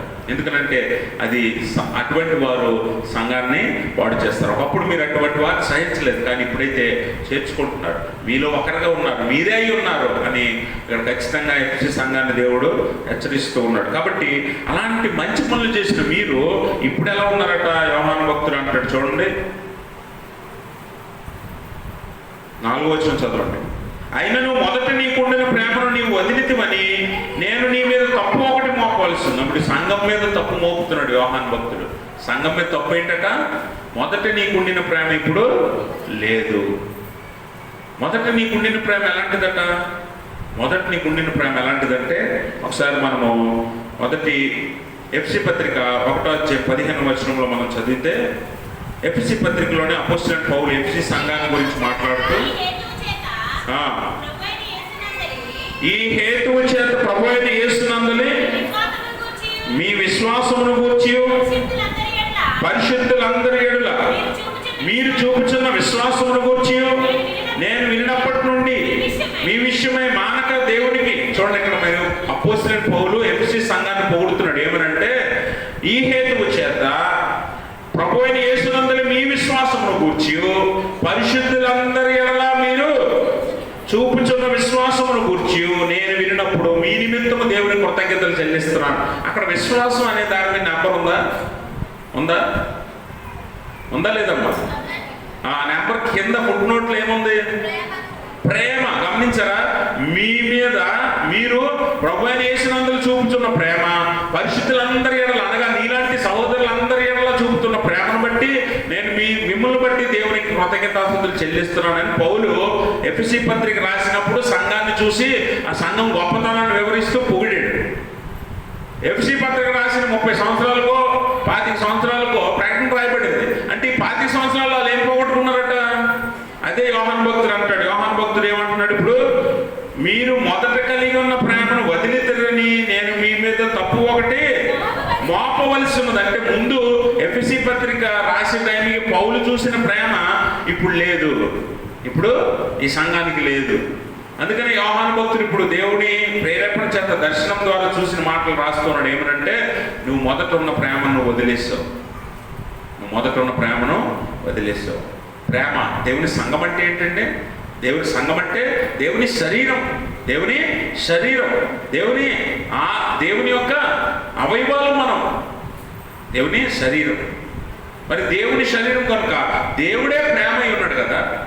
యోహాను భక్తుడు అంటాడు కదా, మరి మొదటి యోహాను పత్రికలో దేవుడు ప్రేమాస్వరూపి అయి ఉన్నాడు, ప్రేమ అయి ఉన్నాడు. మరి సంఘం అంటే ఏంటి? ఆయన శరీరమే కదా. సంఘంలో ఏముండాలి? మరి ఏముండాలి? ప్రేమే ఉండాలి. కానీ ఆ ప్రేమ మనం కలిగి ఉన్నామా? ఆ ప్రేమ మన దగ్గర ఉందా? దేవుని వాక్యం అంటుంది, నిన్ను వల్ల నీ పొరుగువాన్ని ప్రేమించన్నది. మనం ప్రేమిస్తామా? నిన్ను వల్ల నీ పొరుగువాన్ని ప్రేమించాలంటే మనకున్నంత ద్వేషం ఎవరికి ఉండదు, మనకున్నంత కోపం ఎవరికి ఉండదు, మనకున్నంత అసూయ ఎవరికి ఉండదు. దేవుడు చెప్పింది ఏంటి, నువ్వు చేస్తుంది ఏంటి? సంఘంలో నువ్వు చేయాల్సిన పని ఏంటి? నీ పొరుగువాడిని ప్రేమించాలి, అవసరమైతే నీ శత్రువుని కూడా ప్రేమించి వాటి కొరకు ప్రార్థన చేయి అని దేవుడు చెప్తాడు. కానీ మనం ఏం చేస్తున్నాం? ఒక సంఘంగా, ఒక విశ్వాసిగా మనం ప్రేమించలేకపోతున్నాం, మనము అవతల వాడిని ప్రేమించలేకపోతున్నాం. అందుకని మునుపు నీకున్న ప్రేమను వదిలితివి, అందువల్ల నేను నీ మీద ఒక తప్పు మోపవలసి ఉన్నది, తప్పు మోపవలసి ఉంది. మునుపు నువ్వు గొప్ప సంఘంగా ఉండేదని, మునుపు నువ్వు వైభవంగా ఉండేదని, దేవుని సన్నిధి నీలో ఉండేది, దేవుని సహవాసం నీ దగ్గర ఉండేది, అనేక మంది నీలో ఎదిగారు, ఫలించారు. ఈరోజు నీ దగ్గర అది లేదు. నీ దగ్గర విశ్వాసం లేదు, చల్లారిపోయి. నీ దగ్గర ప్రేమ లేదు, చల్లారిపోయి. నీ దగ్గర దేవుడి పరిచర్య లేదు, చల్లారిపోయి. ఏమంటే ప్రారంభంలో విశ్వాసంలో వచ్చినప్పుడు మనం కూడా అలాగే ఉంటాం కదా. ఏమండి ఆలయం తొడాలి అనగానే పరిగెత్తుకుంటూ వచ్చిన వాళ్ళు ఒక 10 సంవత్సరాల తర్వాత వస్తారా? ఎవడొకటి వెళ్తానులే, మనమే వెళ్ళాలి అలా చాలామంది అనుకుంటున్నారా? అయితే నీవు విశ్వాసంలో చల్లారిపోయావు, పరిచర్యలో చల్లారిపోయావు, ప్రేమలో చల్లారిపోయావు. దేవుని పరిచర్యను ప్రయాసతో, శ్రమతో, సహనంతో చేయమంటున్నాడు. ఒకప్పుడు ఎఫ్సి సంఘం అలా చేసింది, ఇప్పుడు చల్లారిపోయావు. ఇప్పుడు మనల్ని కూడా ఇదే హెచ్చరికతో దేవుడు హెచ్చరిస్తున్నాడు. ఒకప్పుడు నువ్వు పుట్టినప్పుడు, అనగా సంఘంతో నువ్వు కట్టినప్పుడు, విశ్వాసంలోనికి నువ్వు వచ్చినప్పుడు ఎలా ఉండేదండి, ఎలా ఉండేవాడివి? ఇప్పుడు అలా ఉన్నవా? అదే ఆ విశ్వాసపు ప్రేరేపణ, ఆ విశ్వాసపు యొక్క ప్రేరేపణ, ప్రోత్సాహం నీకు అలాగే ఉందా? చల్లారిపోయిందా? చల్లారిపోతే నీ మీద తప్పు మోపవలసి ఉంది. దేవుడు నీ మీద ఆ తప్పు మోపుతాడు అన్న విషయాన్ని మనం ఇక్కడ గమనించాలి. అందుకనే ఆ చల్లారిపోయిన ప్రేమను, అలాగే ఆ విశ్వాసాన్ని మరలా జ్ఞాపకం చేసుకోమంటున్నాడు. చూడండి ఒకసారి. నువ్వు ఏ స్థితిలో నుండి పడితివో అది జ్ఞాపకం చేసుకుని మారు మనసు పొంది ఆ మొదటి క్రియలు చెయ్యి. నువ్వు ఏ స్థితిలో నుండి పడితివో జ్ఞాపకం చేసుకోమంటున్నాడు. ఒకసారి గుర్తు చేసుకో. నీ పాత జీవితాన్ని, నీ పాత బతుకును ఒకసారి గుర్తు చేసుకో. ఈ రోజు అంటే మంచి బట్టలు కడుతున్నావు, ఈ రోజు అంటే మంచి ఉద్యోగం చేస్తున్నావు, ఈ రోజు అంటే మంచి ఇల్లు కట్టుకున్నావు. ఒకప్పుడు నీకు ఇల్లు ఉండేదా? ఒకప్పుడు ఉద్యోగం ఉండేదా? ఒకప్పుడు మంచి బట్టలు ఉండేవా? ఇప్పుడు అన్నీ వచ్చాయి కదా. అందుకని ఇప్పుడు నీ పాత స్థితి మర్చిపోయావు. అప్పుడేమో దేవుని చుట్టూ తిరిగేదానికి, అప్పుడు దేవుని చుట్టూ తిరిగేవాడు. అప్పుడు కష్టం వచ్చినా నష్టం వచ్చినా దేవుడిని పట్టుకొని మొరపెట్టుకునేదాన్ని. ఇల్లు కట్టాలి. ఇప్పుడు ఇల్లు కట్టాలి కాబట్టి పాస్టర్ గారిని ఖాళీ ఉంచకూడదు. పాస్టర్ గారు రోజు చేయాలి ప్రార్థన మా గురించి, మా ఇల్లు కట్టేయాలి అంతే, సంఘం అంతా మా గురించి చేయాలి ప్రార్థన అని చెప్పి రోజు చర్చిలో తిరిగేదానివి నువ్వు, తిరిగేవాడివి నువ్వు. ఇప్పుడు ఇల్లు కట్టగానే ఖాళీ లేదు నీకు అసలు కదా. ఇప్పుడు ఇల్లు రాగానే ఖాళీ లేదు నీకు అసలు. ఉద్యోగం కోసం మా అబ్బాయి ఉద్యోగం అని ప్రార్థన చేయండి కదా అంటే పాస్టర్ గారు ఏంటి, సంఘం ఏంటి మొత్తం మొరపెట్టుకొని అడిగితే దేవుడు నిజంగా పోనీ కనికరించి ఉద్యోగం ఇచ్చాడు. ఇప్పుడు ఉద్యోగం ఇస్తే కొడుకు కనిపించడు, తల్లి రాదు చర్చికి. అంటే ఖాళీ లేదు. డబ్బులు కనిపిస్తున్నాయి కదా, ఖాళీ ఉండదు. ఇంకా నీ మొదటి స్థితి గుర్తు చేసుకో. నీ మొదటి పరిస్థితి, నువ్వు ఎక్కడున్నావు? పెంట కుప్ప మీద ఉంటే నిన్ను ఎత్తుకొని తీసుకొచ్చాడు దేవుడు. దావీదు భక్తుడు అందుకే దేవుడి హృదయానుసారుడు. ఎక్కడ గొర్రెల మంద దగ్గర కూర్చుంటే, ఒంటరిగా ఏడుస్తుంటే, ఒక్కడే తిరుగుతుంటే దావీదుని ఎన్నుకొని తెచ్చుకున్నాడు దేవుడు. తెచ్చుకున్న దావీదు విశ్వాస సహితంగా ఉన్నాడు. అందుకే విశ్వాసం ఉన్నాడు దావీదు. రాజు అయినప్పుడు కూడా ఆ స్థితి మర్చిపోలే. ఒక బైబిల్ పండితుడు, కొంతమంది బైబిల్ పండితులు చెప్పేది ఏంటంటే, దావీదంట దేవుడు ఏ స్థితి నుంచి ఏ స్థితికి దావీదుని తెచ్చాడో తెలుసు కాబట్టి దావీదు పరిపాలించేటప్పుడు ప్రజల దగ్గర, ప్రజల మధ్య ఉండేటప్పుడు రాజవస్త్రాలు ధరించేవాడట. ప్రార్థన సమయం వచ్చేసరికి ఆ వస్త్రాలను తీసిపడేసి గొర్రెల కాపరి బట్టలు వేసుకుని దేవుని ప్రార్థనా గదిలోకి వెళ్ళేవాడట దావీదు, ఆలయంలోకి వెళ్ళేవాడట దావీదు. అంటే నా స్థితి ఇది ప్రభువా, ఎక్కడ ఉండేవాడు నేను, ఎక్కడ కింద ఆ మట్టిలో, ఆ బురదలో, ఆ పెంటలో నేను ఉండేవాడు. నన్ను ఎక్కడి నుంచి తెచ్చావు నువ్వు, అది మర్చిపోకుండా దేవుని ఎదుటి తను తాను తగ్గించుకోవడానికి దావీదు గొర్రెల కాపరి బట్టలు వేసుకుని దేవుని ఎదుటి నిలవబడేవాడంట. ఈరోజు నీకు కొంచెం ఇలాగ దేవుడు ఎత్తితే చాలు నీకు కదా, కొంచెం హెచ్చిస్తే దేవుడు కూడా మర్చిపోయే స్థితి ఉంది ఈరోజు. ఒకసారి ఆలోచించే, నీ మొదటి స్థితి గుర్తుపెట్టుకో. ఎందుకంటే ఇది హెచ్చరిక, ఇది దేవుని హెచ్చరిక. నీ మొదట చేసిన క్రియలు చెయ్యి. అప్పుడు దేవునితో ఎలా ఉండేవాడివి, అప్పుడు దేవుని పరిచయం ఎలా చేసేవాడివి, ఇప్పుడు ఎలా చేస్తున్నావా? ఏమండి, చాలామంది ఏమంటారు తెలిసి, యవనస్తులు కొంచెం పెళ్ళైన వాళ్ళు అంటే, అప్పుడంటే పెళ్ళి అవ్వలేదండి, ఇప్పుడు పెళ్ళి అయిపోయింది కదా. పెళ్ళి అయిపోతే కాలు చేతులు పోయా అంటే, పెళ్ళి అయిపోతే కాలు చేతులు పోయా, అప్పుడు చేసినాడు ఇప్పుడు చేయలేవా? పెళ్ళి అయిపోయిన వాళ్ళు చేయకూడదు అని దేవుడు ఏం చెప్పాడా? మరి బయటికి వెళ్ళి పనులు చేసుకుంటున్నావు కదా, మరి దేవుని పరిచయం చేయడానికి ఏమైంది? ఒకసారి ఆలోచన చేయండి మీరే. నేను ఒకప్పుడు ఎలా ఉండేవాడిని, దేవుడి పరిచర్యలో ఎంత ఆసక్తిగా ఉండేవాడిని, ఎంత ఆసక్తిగా తిరిగేవాడిని. దేవుడు అంటే అంత ప్రేమ ఉండేది నాకు, దేవుడి మీద అంత నమ్మకం ఉండేది. ఈరోజు నాకు ఎందుకు పోయింది నమ్మకం, నాకు ఎందుకు విశ్వాసం పోయింది, నాకు ఎందుకు ప్రేమ లేదు, నేను ఎందుకు దేవుడి పరిచయం చేయట్లేదు, చేయలేకపోతున్నాను ఎందుకు అని ఒకసారి ఆలోచించే. ఎందుకు తెలుసా? మళ్ళీ నువ్వు మొదటి క్రియలు చేయకపోతే దేవుడు అంటున్నాడు, నువ్వు ఆ స్థితిని జ్ఞాపకం చేసుకోకపోతే మారు మనసు కలగదు.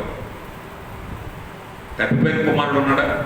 తప్పిపోయిన కుమారుడు తండ్రితో విరోధం చేసుకొని తండ్రి మీద తిరుగుబాటు చేసి తన ఆస్తిని పనిచేసుకుని తండ్రిని అన్నదమ్ముల్ని రక్త సంబంధుల్ని సొంత ఊరిని వదిలేసి ఎక్కడికో దూరం వెళ్ళిపోయాక కొంతకాలం గడిచిన తర్వాత అంతా అయిపోయిన తర్వాత తినటానికి లేకపోతే పంది తినాల్సిన ఆహారం దగ్గర కూర్చున్నాడు. తినాలా వద్దా అన్నట్టుగా కూర్చున్నప్పుడు ఒక ఆలోచన పుట్టింది, జ్ఞాపకం వచ్చింది. ఏంటో తెలుసా?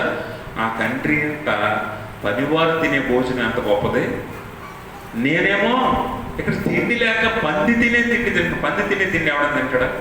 ఏమంటే తింటాడా? మనిషి అనేవాడు ఎవడో తినడు. అంటే అంతగా దిగజారిపోయాడని చెప్పటానికి మనము ఉపమానంలో దేవుడు చెప్పిన మాటలు జ్ఞాపకం చేసుకోవాలి.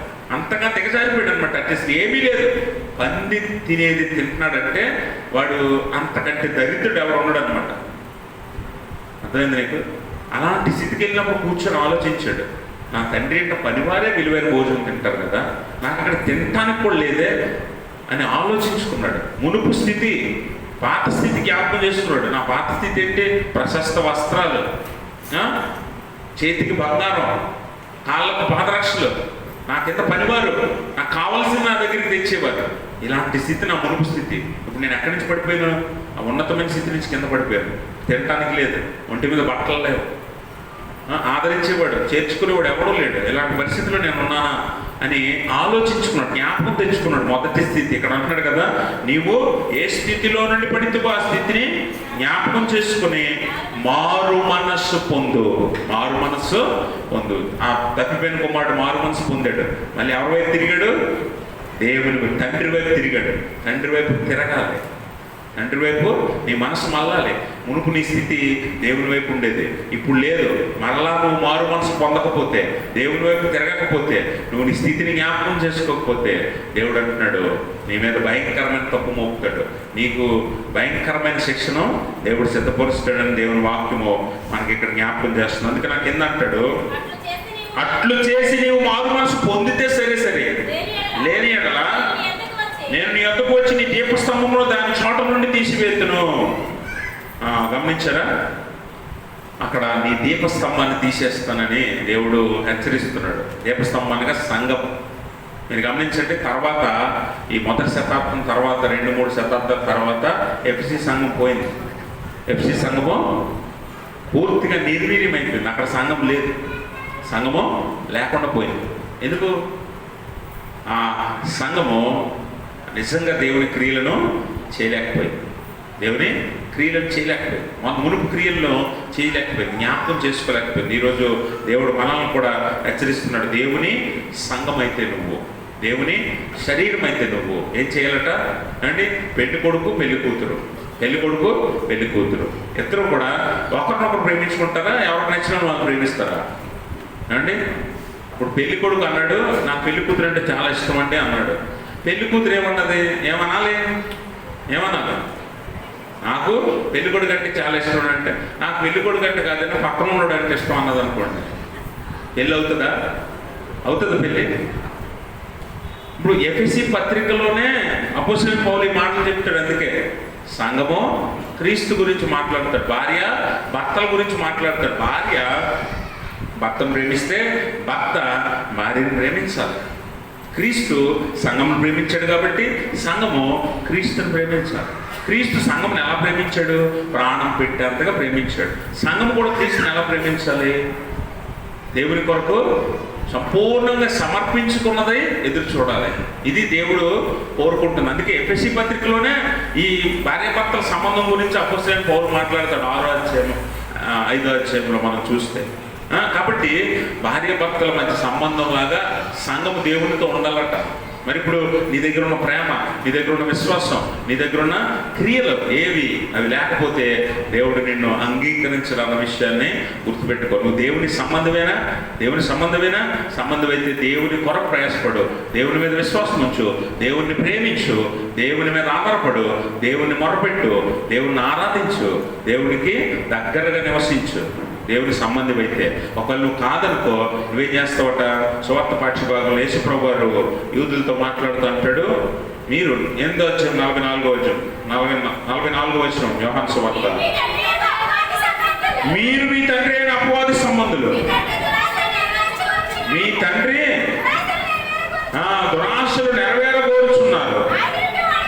ఆది నుండి వాడు నరహంతకుడే ఉన్నాడు. చూడండి ఒకసారి 42వ వచనంలో యేసు వారితో ఇట్లనెను, దేవుడు మీ తండ్రి అయిన ఎడల మీరు నన్ను ప్రేమింతురు. నేను దేవుని యొద్ద నుండి బయలుదేరి వచ్చిన్నాను, నా అంతట నేనే వచ్చి ఉండలేదు, ఆయన నన్ను పంపెను. గమనించండి, దేవుడి నుంచి వచ్చిన వ్యక్తిని దేవుడు మన కొరకు పంపిన తన ప్రియ కుమారుణ్ణి, నా రక్షకుడైన యేసుక్రీస్తుని మనం ప్రేమించలేకపోతున్నామంటే కారణం ఏంటంటే మీరు మీ తండ్రి ఏదో అపవాది సంబంధులు. తండ్రి, పరలోకపు తండ్రి మన తండ్రి అయితే ఆయన పంపిన యేసుప్రభువుని కూడా మనం ప్రేమిస్తాం, ఆయన పంపిన యేసుప్రభువు పట్ల విధేయత చూపిస్తాం, ఆయన మాటలు నమ్మిక ఉంచుతాం, ఆయన చెప్పినట్టు మనం జీవిస్తాం. కానీ ఆయన మనం ప్రేమించలేకపోతున్నాం అంటే మనం ఎవరి సంబంధం? మన తండ్రి అయిన అపవాది సంబంధం అని యేసుప్రభువు అంటాడు. ఎందుకంటే వాడి క్రియలే, వాడి ఉద్దేశాలే మీరు నెరవేర్చుకుంటున్నారు. వాడు మొదటి నుంచి మోసగాడు, అబద్ధికుడు, అబద్ధమునకు జనకుడై ఉన్నాడు. వాడి ఉద్దేశాలు మీరు నెరవేరుస్తున్నారు. అందుకే పొరుగువాడిని ప్రేమించమంటే మనం ఏం చేస్తున్నాం? వాడిని ద్వేషిస్తున్నాం. పొరుగువాడిని చూసి మనము ప్రేమ చూపులేకపోతున్నాం. ఎందుకంటే మనకి దేశం, అసూయ, కోపం, ఈర్ష్య ఇవన్నీ మనలో నిండిపోయి ఉన్నాయి. ఇవన్నీ దేవుని గుణాలు కాదు, ఇవన్నీ ఎవరి గుణాలు? అపవాది గుణాలు. అపవాది గుణాలు మనలో ఉన్నాయంటే మన తండ్రి ఎవరు? అపవాది అని యేసుప్రభువు మనల్ని హెచ్చరిస్తూ ఉన్నాడు. కాబట్టి మునుపు నీ స్థితి గమనించుకో, దేవుని వైపు నువ్వు తిరగటానికి ప్రయత్నం చేయి, అపవాది సంబంధిగా జీవించుకో, దేవుని సంబంధిగా మారు, వెలుగు సంబంధిగా జీవించు. దేవుని వైపు నువ్వు వచ్చినప్పుడైతే దేవుడు నిన్ను అంగీకరిస్తాడు. తప్పిపోయిన కుమారుడు తిరిగి రాగా తండ్రి చూస్తున్నాడు అక్కడి నుంచి, ఆ కుమారుడు వస్తున్నాడే అని తండ్రి పరిగెత్తుకుని హత్తుకుని ఈ కుమారుడికి ప్రశస్త వస్త్రాన్ని ధరింపచేయండి, వేలికి బంగారు ఉంగరం తొడిగి, కాళ్ళకు పాదరక్షలు వేసి ఈ కుమారుడి కొరకు విందు ఏర్పాటు చేయండి. విందు, దేవునికి స్తోత్రం. అంత గొప్ప ప్రేమ కలిగిన దేవుడు నిన్ను మళ్ళీ అంగీకరిస్తాడు తిరిగి వచ్చినప్పుడు. నువ్వు రాలేదంటే, నువ్వు రావట్లేదంటే నువ్వు దేవుని ప్రేమించట్లేదు, దేవుని మీద ప్రేమ లేదు. అందుకని నువ్వు అపవాది సంబంధమైన క్రియలను నెరవేరుస్తున్నావు. అపవాది సంబంధమైన క్రియల వలన మనము నాశనం వైపు నడుస్తాం. యెహోవాకు సంబంధమైన క్రియలు ఎవరే?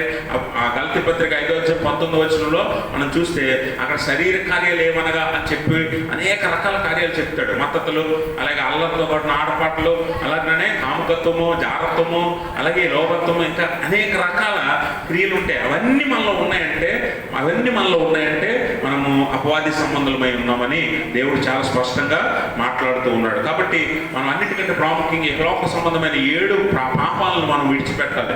7 పాపాలు ఏంటంటే సామెతల గ్రంథం 6వ అధ్యాయం 16వ వచనంలో జ్ఞాని అయిన సొలొమోను అంటాడు, ఈ లోకంలో ఎలాంటి పాపాలు ఉన్నాయంట? ఒక భయంకరమైన 6 పాపాలు ఉన్నాయి. ఆ పాపం అమ్మా అసహ్యము, యెహోవాకు అసహ్యములైనవి 6 కలవు, 7 ఆయనకు హేయములు. అవేమనగా అమ్మా అహంకార దృష్టి, కళ్ళలాడు నాలుక, నిరపరాధము చంపు చేతులు, దుర్యోచనలు యోచించు హృదయము, కీడు చేయటం పొరపడి పరిగెత్తు పాదములు, లేని వాటిని పలుకు అబద్ధ సాక్షియు, అన్నదమ్ముల్లో జగడములు పుట్టించువాడును. ఇవన్నీ ఈ 7 పాపాలు దేవుడికి నచ్చబడ్డారు. ఏంటంటి? అన్నదమ్ముల్లో జగడాలు, అంటే అన్నదమ్ముల మధ్య గొడవలు రేపి కుటుంబాలను చీల్చేవారు. అలాగే ఇంకెవరు? లేని వాటిని పలుకు అబద్ధ సాక్షి, లేని వాటిని పలుకు అబద్ధ సాక్ష్యం చెప్పేవారు. అలాగనే కీడు చేయటం పరిగెత్తే పాదాలు, ఎవరికైనా నష్టం కలుగు చేయడానికి పరిగెత్తుకుంటూ వెళ్తాం కదా మనం, ఆశగా సంతోషిస్తూ నవ్వుతూ వాడిని చూసి హేళనగా వాడిని కీడు చేయడానికి పరిగెడతాం కదా, అలాంటి పాదాలు. అలాగనే దుర్యోచనలు యోచించే హృదయం, రాత్రి హృదయం గురించి మాట్లాడడం మనం. హృదయం ఎలాంటిదట? అన్నిటికంటే మోసకరమైంది. అలాంటి హృదయము. అలాగనే నిరపరాధులను చంపు చేతులు, అనగా అపరాధులను అన్యాయముగా అక్రమంగా దోచుకునేవారు. అలాగే కళ్ళలాడు నాలుక అంటే అబద్ధాలు చెప్పి కపట మాటలు మాట్లాడే నాలుక. అలాగే ఇంకేంటి? అహంకార దృష్టి, అహంకారం, గర్వం, అతిశయం. ఇవన్నీ కూడా దేవునికి అసహ్యం అంట. ఇవి మనలో ఉన్నాయనంటే ఖచ్చితంగా మనం అపవాది సంబంధులమే అవుతాం. అందుకని వాటిని విడిచి ఆత్మ ఫలాలు ఫలించినట్లుగా మనము ఈ లోకంలో జీవించవలసిన వారమే ఉన్నాం. ఎందుకనంటే మనము దేవుని యందు ఉన్నట్లయితే దేవుడు మనకు జీవమై ఉన్నాడు, మనం జీవిస్తాం, వెలుగు సంబంధులుగా జీవిస్తాం. ఒకవేళ మనం దేవుని యందు లేము అని అనుకుంటే అపవాది సంబంధులుగా ఉంటాం. అది చీకటి, అది నరకము, అది పాపము, అది చివరికి నాశనానికి నడిపిస్తుంది. కాబట్టి గమనించండి ప్రభునందు ప్రియమైన స్నేహితులారా, ఈ ఉదయకాలం ఆదివారపు ఆరాధనలో దేవుని సంబంధం ఎలా జీవిస్తాడో తెలియజేస్తున్నాడు. సంఘం ఎలా ఉంటుంది? దేవుని సంబంధమైన సంఘం అనగా దేవుని సన్నిధి కలిగిన సంఘం, దేవుడు ప్రేమించిన సంఘం, వధువు సంఘం ఎలా ఉంటుందో సంఘాన్ని హెచ్చరిస్తున్నాడు. విశ్వాసిగా నువ్వు ఎలా ఉండాలో, అపవాది సంబంధిగా ఉంటున్నావా, లేకపోతే నీ మునుపున్న స్థితిని మర్చిపోయి పాపంలో కలిసిపోయావా? అయితే మరలా తిరుగు, మరలా దేవుని వైపు రా, మరలా మారు మనసు తెచ్చుకో, మునుపు చేసిన క్రియలు చెయ్యని మళ్ళీ నిన్ను హెచ్చరిస్తున్నాడు. దానికి నీకు విలువైన బహుమానంగా, విలువైన ఉదాహరణగా దావీదు జీవితాన్ని చూపిస్తున్నాడు. దావీదు మనకంటే గొప్ప గొప్ప శ్రమలు ఎన్నో అనుభవించాడు. ఏ స్థితిలో కూడా దావీదు దేవుడిని విడిచిపెట్టలేదు. అందుకే దావీదుని దేవుడు హృదయానుసారుడు అన్నాడు. దావీదుని అల్పమైన స్థితి నుంచి అత్యున్నతమైన స్థితికి హెచ్చించాడు. ఆ దావీదు జీవితమే మనకు మంచి ఉదాహరణ. ఆ జీవితంలో దావీదు ఎలా ఎదుర్కొన్నాడు. అందుకనే దావీదు తన పొరుగువాడిని ప్రేమించమని చెప్పాడు. మనం అది చేయలేము కదా. దావీదు తన పొరుగువాడిని ప్రేమించేది క్రియల్లో చూపించాడు. సౌలేమో తను చంపుతున్నాడు, సౌలేమో తను చంపడానికి ప్రయత్నం చేస్తే సౌలు దొరికినా కూడా దావీదు సౌల్ని ముట్టుకోలేదు, ఏమీ చేయలేదు. అది ఆ ప్రేమను కలిగి ఉండాలి. దేవుని నిమిత్తం ఆ ప్రేమ నువ్వు చూపించాలి. దావీదు చూపించాడు. అందుకే దావీదు దేవుని హృదయానుసారుడు, దావీదు దేవుడు మెచ్చినవాడు. కాబట్టి ఈరోజు విశ్వాసిగా నీ జీవితంలో కూడా ఈ క్రియలు, ఈ అపవాది సంబంధమైన క్రియలు వదిలేసి పొరుగువాడిని, శత్రువుని కూడా ప్రేమించగలిగే స్థాయికి నువ్వు ఎదిగి, అలాగే దేవుడిని సంపూర్ణంగా ప్రేమించి దేవుని కొరకు పౌరుషం కలిగిన ప్రయాస చెయ్యి, పరిచర్య చెయ్యి, పౌరుషం కలిగిన పరిచర్య చెయ్యి. ఒకప్పుడు చేసావు, ఇప్పుడు చేయట్లేదు. నువ్వు కావాలనే చేయట్లేదు. కానీ దేవుని కోసం చేయి, మనుషుల కోసం కాదు, దేవుని కోసం చేయి. మునుపు చేసిన క్రియలు నువ్వు చెయ్యాలి. ఇప్పుడు దేవుడు హెచ్చరిస్తున్నాడు నిన్ను. చేయకపోతే నీలో ఉన్న ప్రేమ, విశ్వాసం చల్లారిపోయింది. మునుపు చేసి నీ పరిచర్య ఏది అని దేవుడు అడుగుతున్నాడు. కాబట్టి ఈరోజు మనుషుల కోసమో ఎవరి కోసమో నువ్వు చేయకు. దేవుని కోసం ఆసక్తి కలిగి, ప్రయాస కలిగి, పౌరుషం కలిగి నువ్వు చెయ్యి. శ్రమపడు దేవుని కొరకు. ఖచ్చితంగా బహుమానము ఉంది. దేవుని సంబంధాలందరికీ కూడా మంచి బహుమానం ఉంది. ఆ దేవునితో పరలోకంలో, ఆ విందులో, నిత్య జీవంలో మనం అనుభవిస్తాం. అట్టి స్థితి దేవుడు తన పరిశుద్ధ ఆత్మ ద్వారా మనందరికీ దయచేయును గాక. ఆమేన్. సమస్త జ్ఞానం మించిన దేవుని సమాధానం యేసుక్రీస్తు వల్ల మీ హృదయంలో, మీ తలంపులకు కావలి ఉండును గాక. ఆమేన్.